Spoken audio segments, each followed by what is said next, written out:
Back when I was a child, I used to have an old book. I mean, I had all my stuff stolen years ago, but there was an old book I had, which was a book of receipts. And it was receipts from people who'd done various jobs for other people. Or someone might have gone and built a fence for somebody. And they would be given a receipt for that work. And the receipt for that work would be a recipe. And the recipe might be how to go to certain trees and collect certain saps and mix them together to make certain forms of glue. Something you didn't know before, a life skill you didn't have before. The person who knew how to do that, use that glue, or knew how to make the fence or whatever, might be able to go and see someone else, you know, they wanted a fence built or they wanted something glued together. You could show them how to make the glue so they could glue the things together themselves. And you wouldn't, like even when I'm saying the guy would build the fence and he'd get a recipe in return, what he would do is he'd go and teach the guy how to build the fence, and in turn the guy would teach him how to make the glue. Then you'd be able to take that recipe, go somewhere else, build a fence, teach a guy how to make some glue. He'd show you how to make a wagon wheel. Things like this, there were life skills that were traded, because back then you could just go and find a piece of land, build a house, do whatever you wanted to do. If you needed something done, you'd go and find somebody who knew how to do that, and you get them to teach you how to do it. Even if they had to come to your house and teach you how to do it, they'd come and do it for you, but you'd do it with them, and in return, you'd teach them, well, this is how I built my house, or this is how I made a wagon wheel, or this is how I made some glue, or this is how I grew a crop, or this is how I did whatever. So we were actually trading in life skills, so really the currency was integrity. And this is completely testified as being a form of currency by the existence of these books of receipts, which you can still probably find. So, you know, this is a form of currency. Integrity and skills, life skills, is a form of currency. We've had all that taken away from us. Now everything's done for us, which is why people find it so difficult to step outside the system, why they're so terrified of the system breaking down. Because they don't have any of these life skills. They don't know how to do anything for themselves. Most people don't even know which direction the wind comes from, which direction the rain comes from, and which direction they should build a lean-to shelter in. They wouldn't know how to survive a storm, even if they were out by themselves in the forest. You know, things that were basic skills that everybody used to know how to do. They wouldn't know how to divine for water, or how to find water, or how to fish, or how to hunt, or how to trap, or how to whatever. You know, so we've lost so many skills. You know, taken so much away from people, and you've virtually got this virtual you, which is more real than you in a lot of places. I mean, people's interaction is all online. They go shopping. It's all digital. It's all credit cards. Now you've got scanning into places and all of this sort of stuff. So, and what people have to understand is that world, that birth certificate, all of that stuff you're given is an instrument that you use to operate in the real world. I mean, the birth certificate, the name, the driver's license, the ID card, all of these sorts of things. Sure, I've got one of them and I can use that to operate in your world. It's an instrument that I use, but I'm not that instrument. It's like you are not your name. You are a living flesh and blood man. But all of this other stuff is what we identify with, and they're kind of moving us more and more into that. And it's becoming more and more obvious now. It's a way of taking away all of our spiritual connection, a way of taking away our connection to nature, our connection to anything real. You know, it all becomes virtual, and that world becomes far more attractive to a lot of people because they're losing their life skills in the real world. So it's a lot easier to operate in that world. You can remake yourself, if you like, in that world. You don't ever actually have to be you. And the more you get into that world, the more of you lose. And then it gets to the point where people are scared of themselves. They're scared of actually being themselves. They're scared of actually presenting themselves as they are and being as they are. And that's really what this life experience is about. It's about experiencing yourself to the fullest of your potential and seeing what you can do with what you've been given. You know, the physical aspects of it are basically taking over all the spiritual aspects and leading us into this virtual world, which is not real at all. So it's leading us out of the physical. It's really amazing the way they've done it. I mean, this loop they've kind of got us caught in, which is moving us completely away from anything it means to be human. It's getting to the point that we'll be lying in pods like in the Matrix, you know. It's crazy. That's where they're leading us, and people will be quite happy with that. They'll be quite happy to be driving their virtual avatars and all of this stuff around, because they've been programmed into that reality, you know, and that's where they're taking us. It's transhumanism to the next level where they want to go. I can't see how their system can survive. I can't see how the virtual AI reality they want to create can survive. All this social crediting and all of this stuff, like this nightmare dystopia they're building. I honestly don't see how it can work, because people are too creative. The spark of humanity is too strong. The spark of freedom is too strong. I mean, the amount of people we're seeing push back now all around the world, I don't think that the human spirit will be squashed. I think the parasites that are running this world have moved too quickly, and I don't think they're going to get away with it. I mean, maybe some will move into that, but it's almost going to get to the point where the whole system's just going to collapse and implode in on itself, I think. I don't think the human spirit will allow itself to be squashed in this way. This is the final nail. This is the final screw they want to put in, and I think at that moment the entire water barrel is just going to burst when that last nail goes in, and humanity is going to rise. I really think that's what's going to happen. I think most of the people are going to choose freedom. I really do. I think that's what we're seeing in the world now, and they are forcing people to wake up. They're forcing people to adopt a little bit of self-responsibility, because it's got to the point, I mean, you know, everyone's going, well, things are terrible, someone should fix it, which is always the thing, you know, someone should fix it, not me, but someone should. Maybe I might have to take a little bit of responsibility for myself and actually get out there and say, hey, no, we're not going to do this. And that's what we're seeing. And that's been the problem with our society. That's been the problem with everything. This is something that I said way back in the beginning of my first film, The Big Picture. You know, what the internet has done, what all this automation has done, is it's caused a huge loss of life skills, and that's the big issue. We're being set up through this loss of life skills. It is. The narrative is falling apart. No matter how much they're trying to pretend it isn't. This is why they've got to create this Bureau of Disinformation, because anything that tells you the truth now is disinformation. I mean, the whole world's gone backwards. It's like clown world. There's an easy way to get through it, folks. All you need is really the basic requirements to be able to figure out what's going on. And yeah, it's not too hard. If you've got one of those, well, things should work out, as long as there's more than two cells in there to rub together. It's crazy. Well, Max should never provide any solutions. Now, people want a form, they want a plan, they want someone to hand them a form and say, well, here's a plan, here's my plan for your salvation. All you got to do is do what I say and do this A, B, C, D, and you're going to get to point, X, where everything's going to be fine. And by even wanting that, you're just asking for someone else to lead you. You're afraid to lead yourself.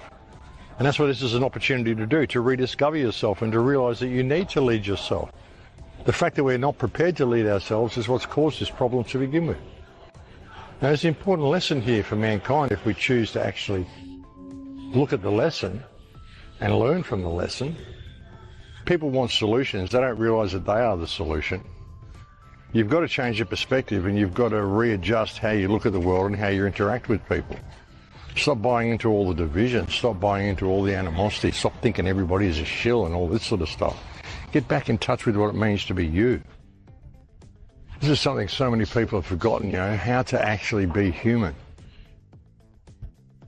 What it's like to live without the technology. We never had this technology.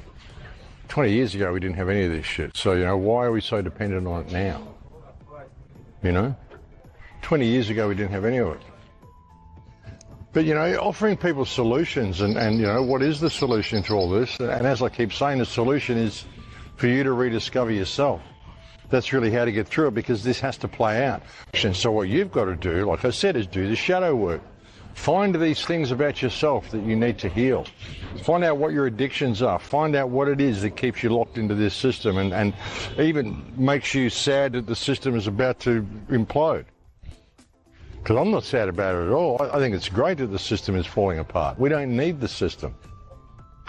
I mean, sure, a lot of people will suffer, and that's bad, but that's their own fault because they never learned.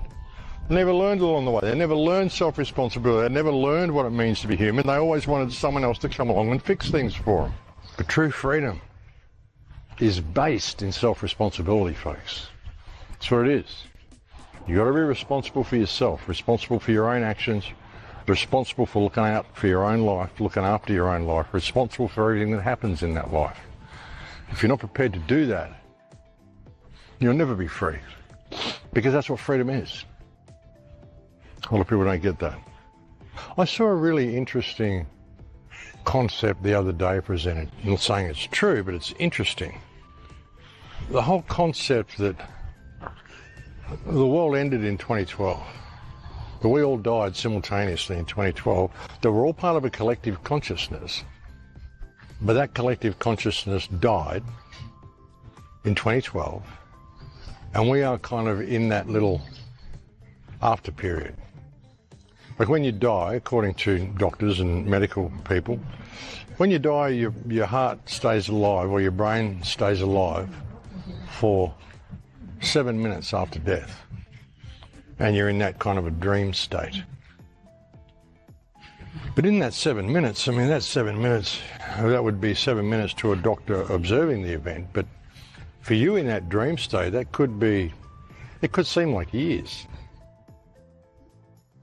There's a theory that we all died in 2012 and we're currently in that dream state, and we're in a type of purgatory, figuring out what type of reality we want to manifest, because it's all a collective consciousness.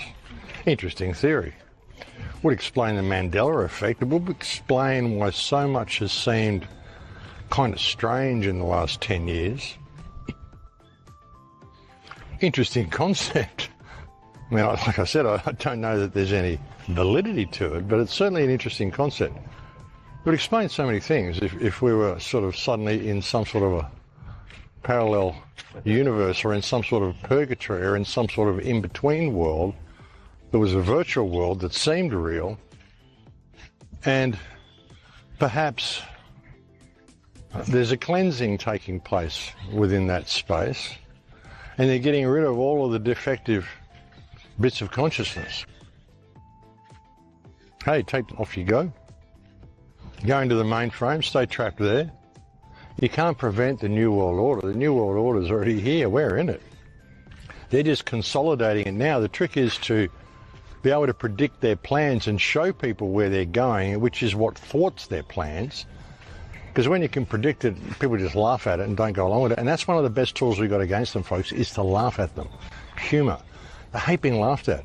If it's just going to be this system imploding, all this system consolidating, it's foul, then the best thing you can do is to get yourself through to the other side, intact. And like I said, you've got to remove emotional attachment for what you're going to witness over the next 12 months to 2 years. And the best thing people can do now is get themselves through to the other side, folks. Like I've said, I think we're going to be in some sort of a golden age at the end of this. But we've got some severe ugliness to get through before that happens. And like I said, you've got to remove emotional attachment to all of this, folks. No stake in the outcome. Like I've often said, if you throw yourself to the wind, you can ride it. Well, yeah, sometimes you do. You've got to let go of all of that sort of stuff. You can't have emotional attachment to other things or even other people. They're on their own journey. I mean, sure, you'll have emotional attachment to people, but if they're going to choose to do something which is different to what you would choose, well, you've just got to be okay with that and have no emotional attachment to the outcome of that. And being able to leave and just do whatever comes next. I've always had this saying, if you throw yourself to the wind, you can ride it.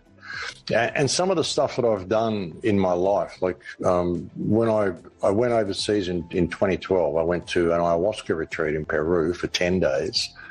And I ended up going right around the world. I was away for 3.5 months. I went to so many different countries, ended up in Gaza Strip, all sorts of places, and got back home with exactly the same amount of money in my wallet as when I left, which was really crazy. And people say to me, how do you do all the things that you do if you just throw yourself to the wind and ride it? How does all this stuff happen? You end up in all these weird places.